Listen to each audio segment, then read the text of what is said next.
जय शिव शंकर। प्यारे भक्तों, क्या आप जानते हो रावण और कुंभकर्ण किसके श्राप से इस योनि को प्राप्त हुए?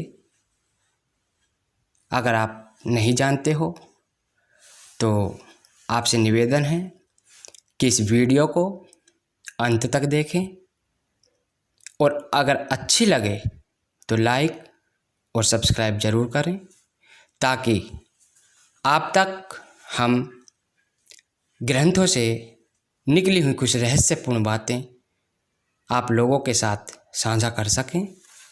तो समय को नज़र रखते हुए हम इस प्रसंग को सुनते हैं।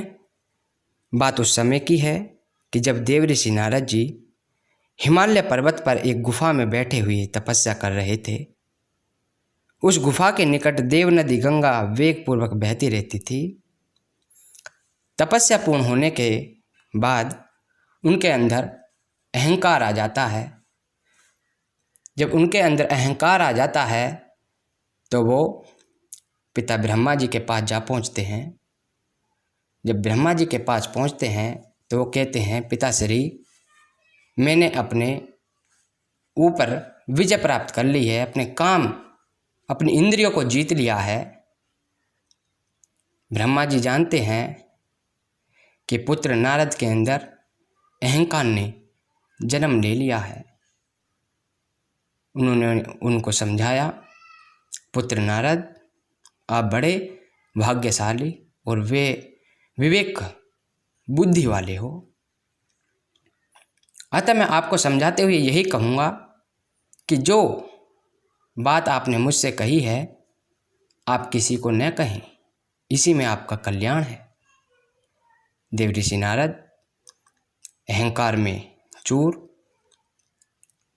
चल पड़ते हैं भगवान शिव के पास। भगवान शिव के पास पहुँचे। भगवान शिव से बोले, प्रभु, मैंने अपनी इंद्रियों को जीत लिया है, मैंने काम पे विजय पा ली है।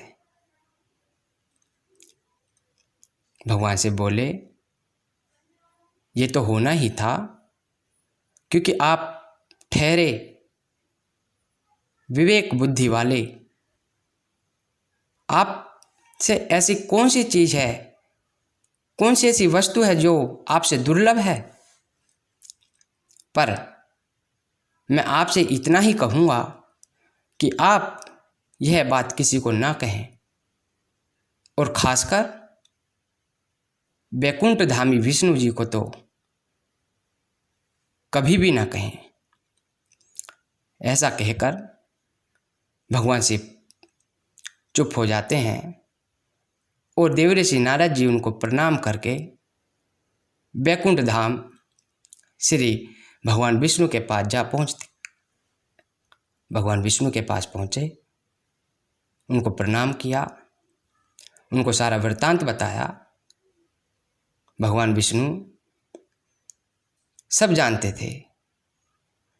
उन्होंने भगवान शिव का स्मरण किया और उनको समझाते हुए कहा कि हे नारद, आप विवेक बुद्धि वाले हो। आपसे कौन सी ऐसी दुर्लभ वस्तु है जिसको आप नहीं जीत सकते? आप बहुत महान हो, त्रिलोकी में आप महानता प्राप्त करने वाले देव ऋषि हो। अतः आप ये बातें अब किसी को न कहें। ऐसा कहकर वैकुंठ धामी विष्णु जी चुप हो जाते हैं। उधर देव ऋषि नारद जी अपनी इच्छा अनुसार प्रणाम करके भ्रमण के लिए निकल जाते हैं। भगवान विष्णु ने भगवान शिव का स्मरण करते हुए कहा कि प्रभु, नारद जी के अंदर अहंकार आ गया है, इसका कोई उपाय कहिए। भगवान विष्णु ने शिव भगवान से स्तुति करके जब ये कहा, भगवान शिव बोले, विष्णु जी, ये तो आप ही कर सकते हो। आप ही लीला पूर्वक कोई इनका उपाय कीजिए जिससे कि नारद का अहंकार चूर हो जाए, अन्यथा अनर्थ हो जाएगा।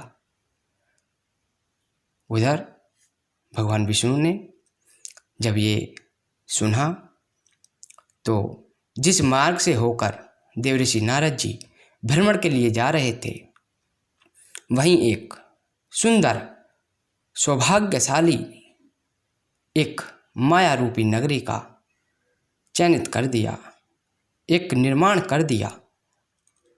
जब देवऋषि नारद जी ने अपने मार्ग के अंदर उस माया रूपी नगरी को देखा तो वो मोहित हो जाते हैं, और जब वो मोहित हो जाते हैं, उन्होंने वहाँ के एक नगर में रहते हुए व्यक्ति से पूछा, रे भाई, इस नगर का राजा कौन है?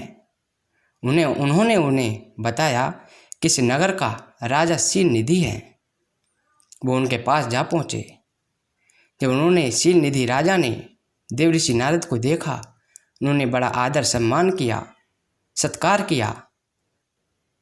फिर उन्होंने उनके साथ वार्तालाप की। वार्तालाप खत्म होने के बाद उन्होंने अपनी पुत्री को बुलवाया जिसका नाम श्रीमती था। उन्होंने कहा, देवऋषि, यह मेरी पुत्री है और मैं बड़ी चिंता में रहता हूँ कि इसका विवाह कैसे करें, इसको वर कैसा मिलेगा। आप इसका भाग्य देख करके मुझे जरूर बताइए। देवऋषि नारद जी ने जब ये बात सुनी तो वो श्रीमती का मुख को देखकर मोहित हो जाते हैं। जब वो मोहित हो जाते हैं तो उन्होंने उनका भाग्य बताया और वहाँ से चल पड़ते हैं। भगवान विष्णु के पास पहुँचे। भगवान विष्णु से निवेदन किया, प्रभु, शीलनिधि राजा अपनी पुत्री का स्वयंवर रच रहे हैं।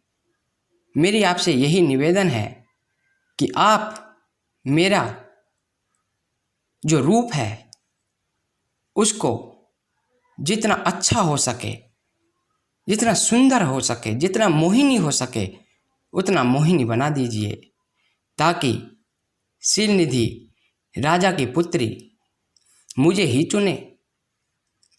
भगवान विष्णु ने कहा कि जो भी होगा अच्छा ही होगा, आप चिंता न करें।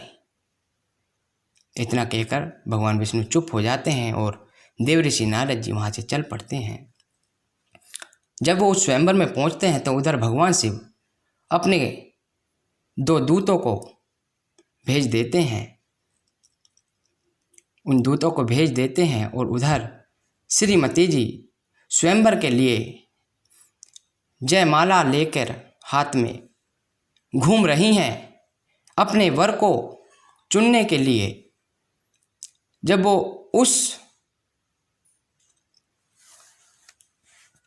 माला को लेकर घूम रही हैं तो उधर देवऋषि नारद जी बार बार खड़े हो जाते हैं कि मेरे ही गले में श्रीमती जी इस माला को डाल दें और मुझे अपना पति स्वीकार कर लें। उधर भगवान विष्णु बैठे हुए होते हैं। जब शील निधि की पुत्री ने देखा कि वैकुंठ धामी भगवान विष्णु साक्षात बैठे हुए हैं तो उन्होंने उनके गले में माला को डाल दिया। तत्पश्चात क्या होता है, भगवान विष्णु श्रीमती को लेकर के वैकुंठ धाम चले आते हैं। उधर जब उन्होंने देखा कि मेरा गले में वरमाला नहीं डली है तो वो क्रोध से व्याकुल हो जाते हैं और उधर शिवगण जो खड़े हुए थे वो देखते हुए बोलते हैं, देवऋषि नारद, आप किस अभिलाषा में खड़े हैं? आपका क्रोध करना व्यर्थ है, पहले आप अपना मुख तो देखिए।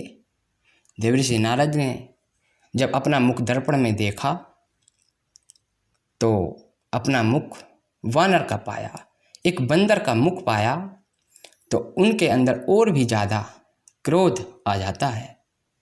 जब क्रोध आ जाता है तो वो उन दोनों शिवगणों को श्राप दे देते हैं कि तुम ब्राह्मण के वीर्य से उत्पन्न राक्षस हो जाओ। और उसी क्रोध की ज्वाला में भड़कते हुए वैकुंठ धाम विष्णु भगवान के पास पहुंच जाते हैं। पहुंचने के पश्चात भगवान विष्णु को बड़े कटु वचन बोलते हैं और श्राप दे डालते हैं कि जिस प्रकार तुमने मुझे एक स्त्री वियोग से व्याकुलता पहुंचाई है, उसी प्रकार तुम मनुष्य हो जाओ और स्त्री वियोग में दर दर भटको। और जिस मुख का आपने मुझे प्रदान किया है, जो मुख आपने मुझे प्रदान किया है, वही मुखी वाले आपकी रक्षा करें, आपकी सहायता करेंगे। जब उन्होंने ऐसा श्राप दिया, उधर शिवगणों को श्राप दिया और वहाँ से चल पड़ते हैं। जैसे ही चलते हैं तो भगवान विष्णु उस माया रचित माया रूपी नगरी को समेट लेते हैं। तब उन्होंने देखा कि यहाँ तो कोई नगरी ही नहीं है, तो उनको ज्ञात हो जाता है ये प्रभु की कोई लीला थी, मैं मारा गया, मेरे से अपराध हो गया। वे भगवान विष्णु के पास आते हैं और क्षमा याचना करते हैं। क्षमा याचना करने के बाद वो भगवान विष्णु शिव के पास पहुंचते हैं। भगवान शिव से कहते हैं, प्रभु मुझसे बहुत बड़ा अपराध हो गया है, मैंने आपके भक्तों को श्राप दे दिया है। तब उन्होंने ये बात कही तो उन्होंने उनको उस श्राप से मुक्त होने का एक उपाय बताया जो शिवगण थे कि आप मुनिवर विश्वा के वीर्य से रावण और कुंभकर्ण दो राक्षस बनोगे और भगवान विष्णु के हाथों आपकी मृत्यु होने के बाद आप अपने पद पर उपस्थित होंगे।